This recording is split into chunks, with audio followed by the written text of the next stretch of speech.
सबसे पहले तो इस अव्यवस्था के लिए आपसे माफी चाहते हैं। हम लोग जो यहाँ साथी हैं धनसुराज के या मेरे साथ जो काम करने वाले लोग हैं उनको ध्यान रखना चाहिए कि इतने लोगों को यहाँ अंदर उधर उठाकर और कभी लाइन नहीं है, कभी फैन नहीं है, तो हमारे लोगों की गलती है, उसके लिए माफी चाहते हैं आपसे।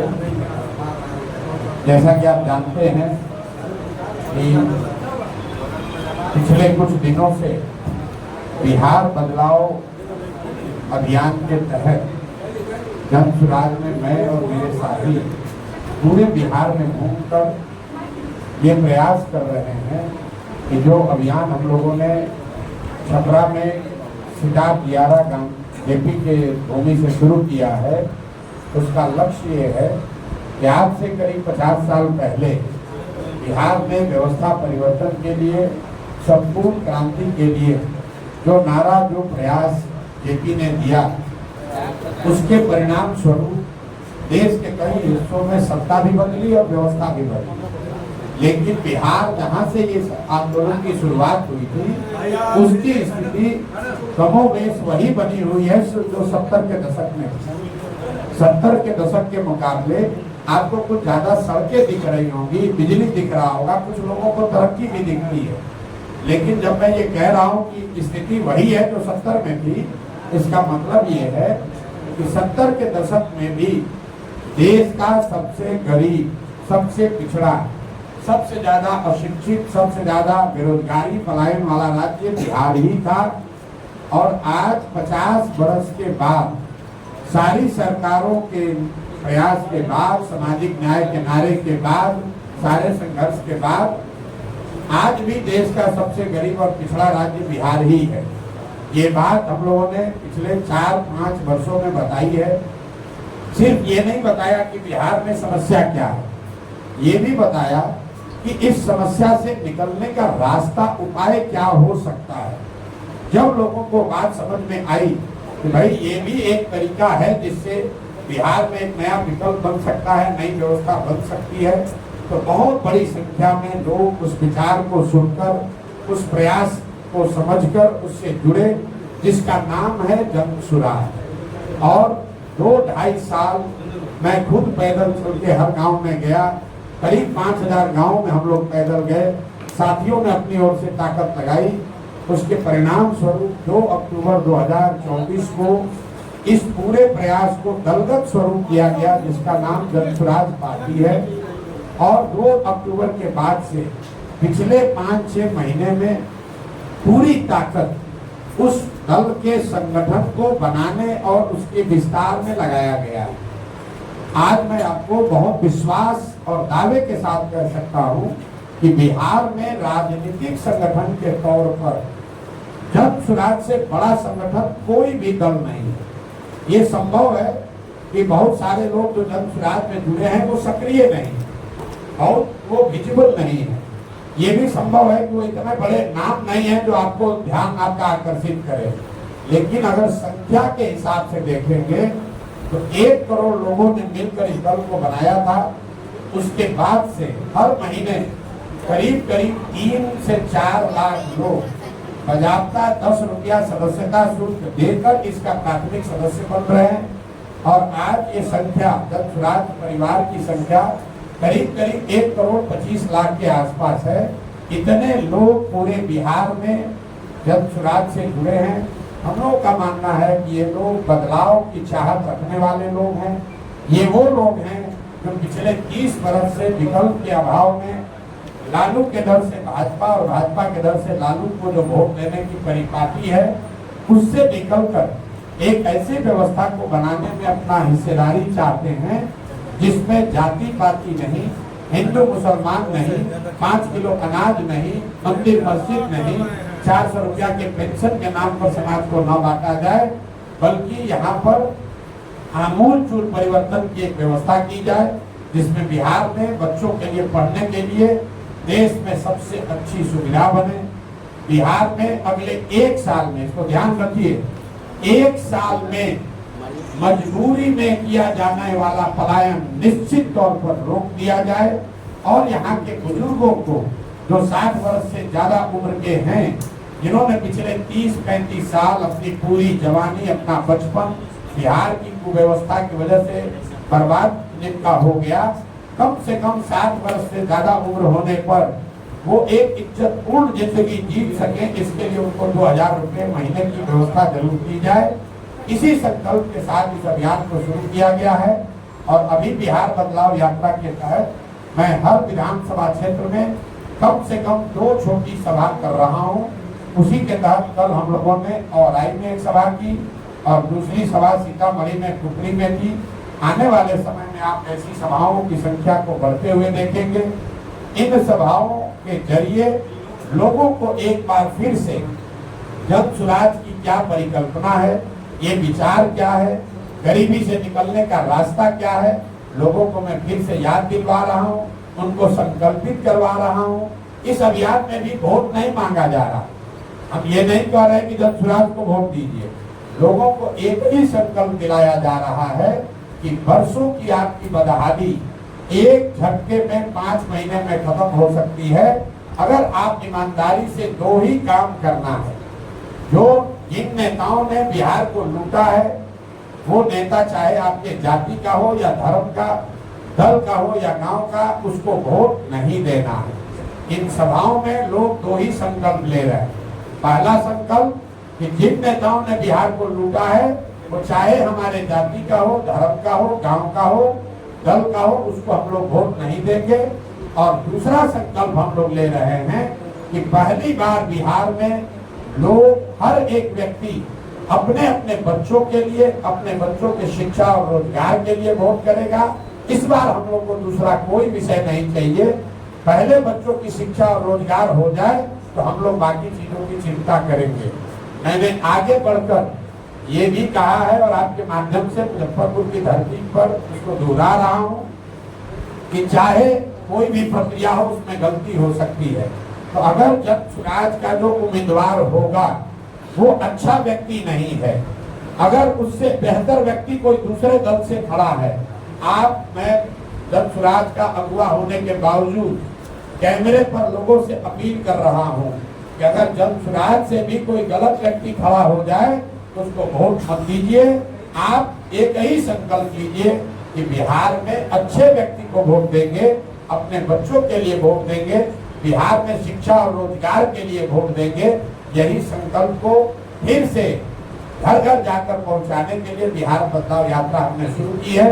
सभी साथियों के सहयोग से आप देख रहे हैं कि ये कारवां बढ़ रहा है, लोगों को भीड़ दिख रही है, मुझे लोगों के आंखों में वो आशा दिख रही है, वो विश्वास दिख रहा है कि शायद बिहार की भी किस्मत अब 5 महीनों में बदलने वाली है। शायद बिहार में भी जिन्होंने सारे विश्वास खो दिया था, जिसका होप खत्म हो गया था, इन लोगों ने मान लिया था कि बिहार में कुछ नहीं हो सकता है, उसको भी अब ये भीड़ दिखा रही है कि नहीं, हम लोग जातियों में बटा हुआ समाज हमको मानता है, लेकिन जब अपने बच्चों की बात आएगी, जब बच्चों की शिक्षा रोजगार की बात आएगी, जब बिहार के सम्मान की बात आएगी, तो हम लोग सारे एक हैं और बिहार के बच्चों के भविष्य के लिए सब मिलकर एक नई व्यवस्था बनाएंगे।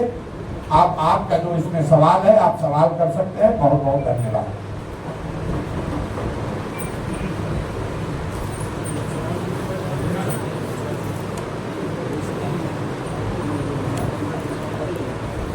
सवाल नहीं है तो हम लोग आगे बढ़े।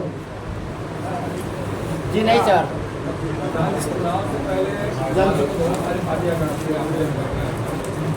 हाँ,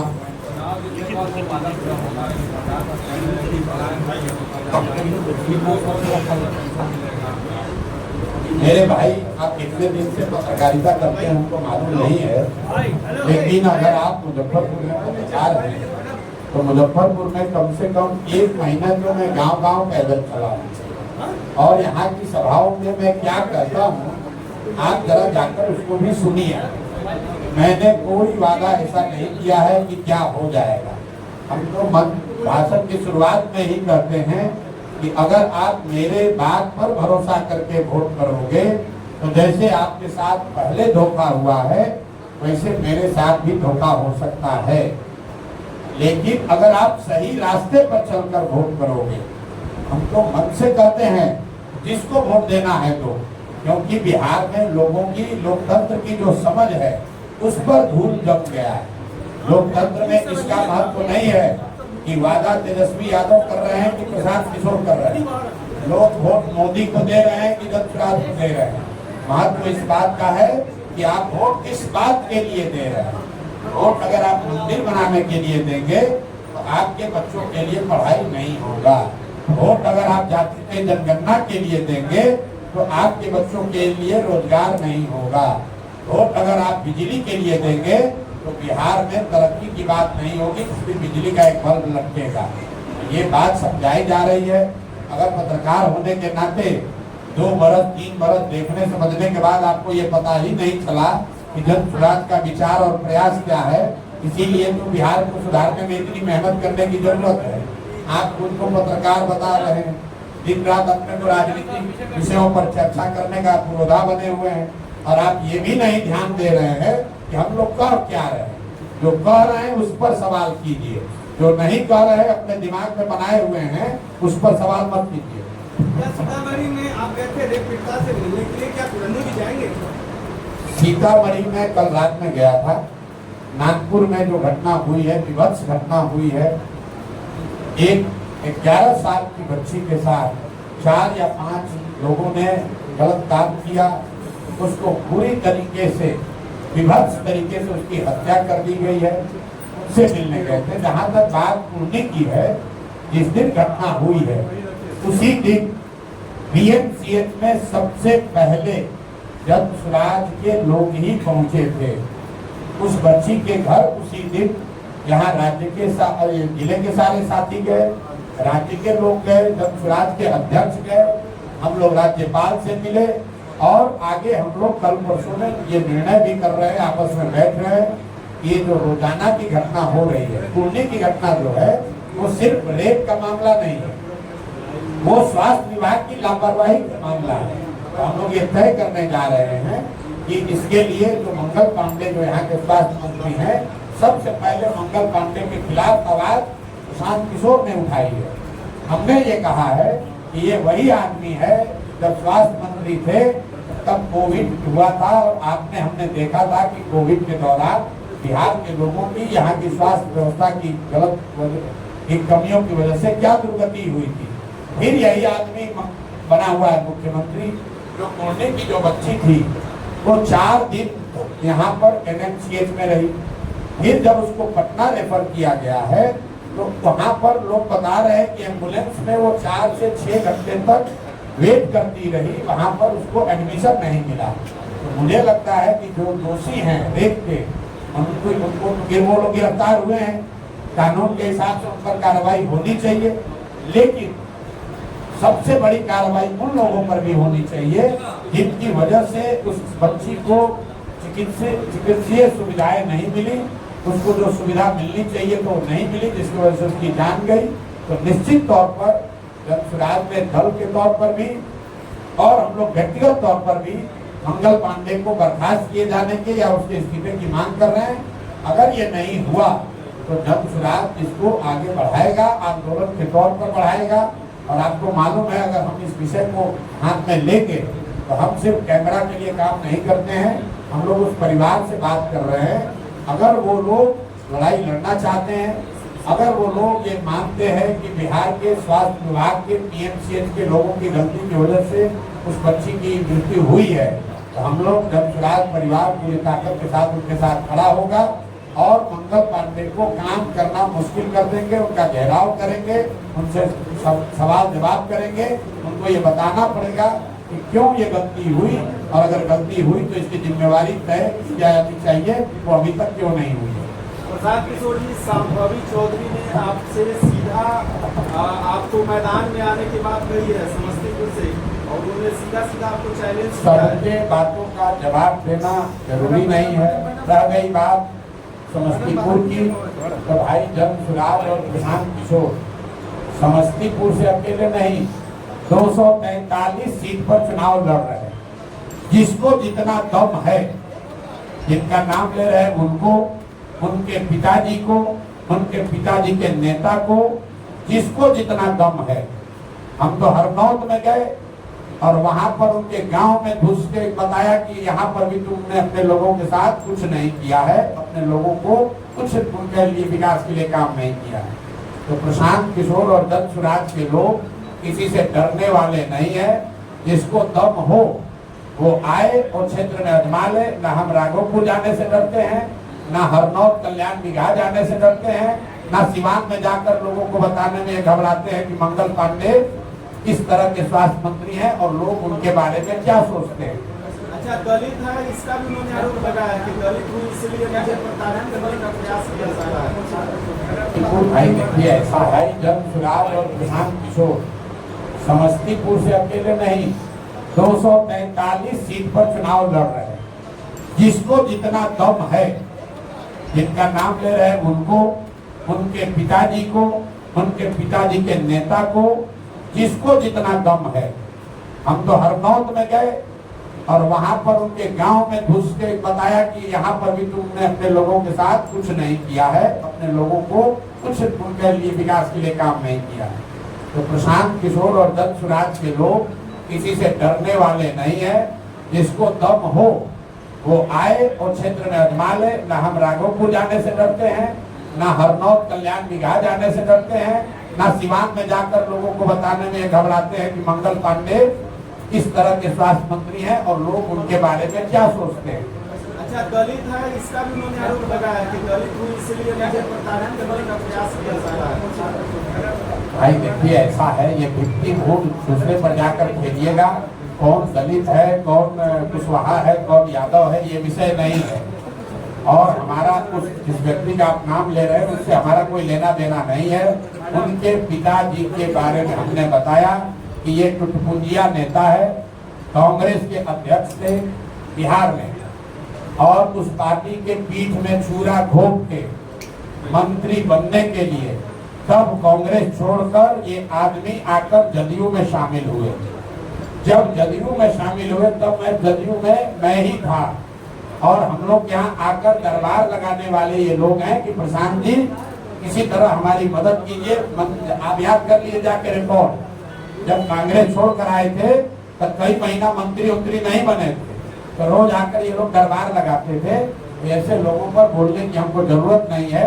ये वो लोग हैं जो दलित होने के नाम पर का दावा करते हैं। कितने वो दलित हैं ये आपको मालूम है। आप जाकर ये चेक कर लीजिए कि कितने दलित हैं। ये पूरी जन स्वराज की लड़ाई किसी एक व्यक्ति के खिलाफ नहीं है, उस मानसिकता के खिलाफ है जिसमें 1200 परिवार के लोग ये समझते हैं कि हम रहेंगे, हमारे बाबूजी थे, हम रहेंगे और हमारे बाद हमारा बाल बच्चा रहेगा। आप जिस परिवार की बात कर रहे हैं, भाई साहब अपने मंत्री हैं, बेटी सांसद है दूसरे दल से, अभी दामाद को धार्मिक न्यास बोर्ड में बना दिया गया। तो पूरा बिहार यही परिवार लोग अगर कब्जा करके बैठेंगे तो दूसरे लोग कहाँ जाएंगे? दूसरे लोग कहाँ जाएंगे भाई? और अगर इतने ही आप काबिल हैं, बताया कि हम जितना प्रशांत किशोर का उम्र है इतना दिन से हमारा परिवार राजनीति करता है, बिल्कुल ठीक बात है। जितनी मेरी उम्र है उससे ज्यादा समय से लोग राजनीति कर रहे हैं और इसीलिए बिहार की कुव्यवस्था के लिए सबसे बड़े जिम्मेवार है। इनको बताना चाहिए कि 25-30 साल से 3 पीढ़ी राजनीति में हो, तो बताओ अगर दलित भी होने का भी दावा कर रहे हो तो बताओ कि कितने दलित बच्चों का तुमने जीवन सुधारा, कितने दलित बच्चों के लिए कुछ किया। अगर तुम 40 साल से यहाँ पर दलित की होने का दावा कर रहे हो तो बताओ कि जातीय जनगणना में, और ये आदमी एजुकेशन मिनिस्टर थे, सब लोग नोट करो भाई, यही आदमी बिहार के शिक्षा मंत्री थे 2 बरस तक। आज जातीय जनगणना जो इसी सरकार ने कराया है उसमें आंकड़ा बता रहा है कि 3% से कम, याद रखिए आप लोग भी पढ़ते होते तो है नहीं, कोई रिपोर्ट आता है तो 3% से कम दलित समाज के बच्चे ही 12वीं पास कर रहे हैं। तो अगर ये दलित हैं और दलितों के बड़े हिमायती हैं तो 40 वर्ष में इन्होंने दलितों के लिए क्या किया? जब ये शिक्षा मंत्री थे तो दलितों के पढ़ाई की स्थिति को सुधारने के लिए क्या किया? अरे भाई, दलित होने के नाम पर रिजर्व सीट से लड़ते हो और अपने पिताजी के नाम पर आप आए और आपके नाम पर आपके दूसरे पीढ़ी के बच्चे और दामाद आ रहे हैं, उसके बाद उनके बच्चे आएंगे। अब बिहार के जो 2 करोड़ दलित हैं वो कहाँ जाएंगे? ये प्रसाद किशोर डरने वाले नहीं है। हमको कहा कि मानहानि का मुकदमा कर देंगे, मुकदमा किए हैं ना, अब कोर्ट का फैसला आने दीजिए, दूध का दूध पानी का पानी हो जाएगा। आप तो आ रहे हैं अशोक चौधरी, हम कैमरे पर कह रहे हैं अशोक चौधरी का क्या है, कैमरे पर कह रहे हैं नीतीश कुमार का मानसिक हालत ठीक नहीं है, नीतीश कुमार मानसिक तौर पर स्वस्थ नहीं है। इससे बड़ा तो कोई मानहानि नहीं होगा। अगर दम है तो नीतीश कुमार और पूरी सरकार मिलकर प्रशांत किशोर पर मानहानि का केस करे कि प्रशांत किशोर गलत बोल रहे हैं, नीतीश कुमार मानसिक तौर पर स्वस्थ है। प्रशांत किशोर कह रहे हैं कि नीतीश कुमार मानसिक तौर पर स्वस्थ नहीं है, दम है तो मानहानि का केस करके दिखा दें, पता चल जाएगा अभी सामने। प्रशांत जी, जनसुराज पार्टी के भविष्य से जुड़ा हुआ प्रश्न है कि अगर यहाँ जनसुराज पार्टी के भविष्य से जुड़ा हुआ प्रश्न है कि आप जिस तरह से बिहार में विकल्प के तौर पे उभरे हैं, अगर आप मान तो रहे ना कि उभरे हैं, जिस तरह से उभरे हैं, अगर महागठबंधन के घटक दल जो राष्ट्रीय कांग्रेस पार्टी है, अगर वो चुनाव बिहार में अकेले लड़ती है तो फिर आपको आप तो चुनाव रणनीतिकार है, कैसे उसको देखते हैं और कैसे उसका सामना करेंगे? ऐसा है, अगर आप हमको रणनीतिकार मानते भी हैं तो हम 3 वर्ष से एक ही रणनीति बना रहे हैं कि बिहार की स्थिति को बदला कैसे जाए। एक ही रणनीति बना रहे हैं कि ये 1200 परिवारों का जो राजनीति पर कब्जा है उसको तोड़ा कैसे जाए। रणनीति ये बना रहे हैं कि बिहार के लोगों में ये विश्वास कैसे पैदा किया जाए कि बिहार की स्थिति को भी बदला जा सकता है। रणनीति ये बना रहे हैं कि बिहार में भी देश की सबसे अच्छी शिक्षा व्यवस्था अगले 10 साल में कैसे बनाई जाए, और सबसे बढ़कर रणनीति ये बना रहे हैं कि बिहारियों का खोया हुआ सम्मान कैसे वापस कराया जाए, कैसे बिहार में ये व्यवस्था बनाई जाए कि बिहार का कोई भी बच्चा, इसको याद रखिए, सारी समस्या एक और सबसे बड़ी समस्या है कि बिहार का कोई भी बच्चा बिहार से बाहर रोजी रोजगार करने के लिए मजबूरी में गाली सुनकर नहीं जाएगा। ये व्यवस्था कैसे बने इसकी रणनीति बना रहे हैं। दूसरा कोई रणनीति नहीं है, दूसरा कोई दिमाग में प्रश्न नहीं है, और इसको किए बगैर मानेंगे नहीं। आप देख लीजिए, जो लोकसभाओं में आ रहे हैं बिहार में, जिस नेता को लगे कि वो बहुत लोकप्रिय है वो जगह चुन ले, और हम उसके यहाँ आते हैं, बिना सुरक्षा के आते हैं, बिना सिपाही के आएंगे, बिना हवलदार के आएंगे, उसके क्षेत्र में उससे बड़ी संख्या में लोगों को इकट्ठा करके अगर नहीं दिखाया तो आप बता दीजिएगा कि नहीं भाई, जनसुराज की कोई ताकत नहीं है। कांग्रेस अगर अकेले चुनाव लड़ती है तो भाई क्या प्रभाव पड़ेगा? हम कांग्रेस बिहार में कोई दल नहीं है, पिछलग्गू दल है। कांग्रेस का बिहार में क्या वजूद है? 30 वर्ष से जो पार्टी लालू जी का झोला ढो रही है, लालू जी की तबीयत खराब हुई तो तेजस्वी का झोला ढो रहे हैं, उस दल की आप बात करते हैं। कांग्रेस की बिहार में क्या हैसियत है? अगर कांग्रेस की हैसियत है, राहुल गांधी को कूदा है, राजनीति कूदा है, कहते हैं ना कि डरो मत, राहुल गांधी कहते हैं डरो मत, तो हम भी कह रहे हैं भैया डरो मत, है हिम्मत तो बिहार में अकेले चुनाव लड़ते दिखा दो, है हिम्मत तो लालू जी कल अम्बेडकर बाबा साहब के फोटो के सामने पैर रखे थे, उस पर बयान देके दिखा दो। कहते हो ना डरो मत, तो दिखाओ बयान देके कि तुम्हारे तेलंगाना के चीफ मिनिस्टर ने रेवंत रेड्डी ने कहा, याद रखिए, कांग्रेस के मुख्यमंत्री ने कहा वीडियो पर कि बिहारियों का डीएनए है मजदूरी करने का, बिहार के लोग मजदूरी करने के लिए पैदा हुए हैं।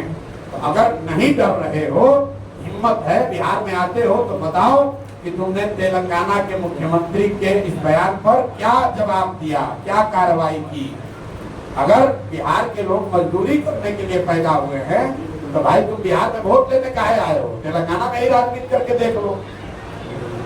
प्रशांत जी, एक सवाल है कि चुनाव का वक्त है आने वाला समय में, दूसरे दल से किसी जो विधायक सांसद बने हुए हैं वो आपके पार्टी में आते हैं तो उनको टिकट मिलेगा आपकी पार्टी से? मेरे भाई, जनसुराज ने पहले तय कर दिया 243 सीट पर लड़ेंगे। जनवरी से लेकर आवेदन हम लोग लेना शुरू कर दिए। बाजाबता 21,000 रुपया ले रहे हैं, कोई ये भी नहीं है कि मुफ्त में नहीं, 21,000 रुपया जमा करके लोग आवेदन दिए। जो आवेदक है वो पर टेबल के नीचे नहीं, कमरे में बात के आधार पर नहीं, अपने क्षेत्र में फोटो बैनर पोस्टर लगाया है, उस पर लिखा है संभावित उम्मीदवार जन सुराज। क्यों कराई गई ये व्यवस्था? ताकि क्षेत्र की जनता देखे कि कौन लोग हैं जो जन सुराज से उम्मीदवार हो सकते हैं। जब सर्वे हो रहा है, हम खुद जा रहे हैं, संगठन के साथी उसमें जुड़े हैं, वो बता रहे हैं कि भैया ये जो 5 आदमी घूम रहा है इसमें कौन सबसे अच्छा व्यक्ति है। जिसको जनता सबसे अच्छा बताएगी, वो चाहे कमजोर हो या मजबूत हो, लड़ेगा वही जो जन सुराज का हिस्सा है। 2-4 कहीं अपवाद हो जाए उसकी बात नहीं है, लेकिन 243 में 90% लोग वही चुनाव लड़ेंगे जो पहले चुनाव नहीं लड़े हैं, किसी राजनीतिक व्यवस्था से नहीं जुड़े रहे हैं और जन सुराज के इस विचार को, प्रयास को घर घर पहुंचाने में गमला लगाए हैं। इतना बात तो बिहार में सब आदमी जानता है कि बिहार में किसी के पास इतना संसाधन, इतना दम नहीं है कि वो प्रशांत किशोर और जन सुराज के ईमान को खरीद सके। तो जन सुराज में टिकट वही पाएगा जिसको जनता चाहेगी, ये बिल्कुल स्पष्ट आप मान लीजिए। ठीक है भैया, खत्म किया जाए।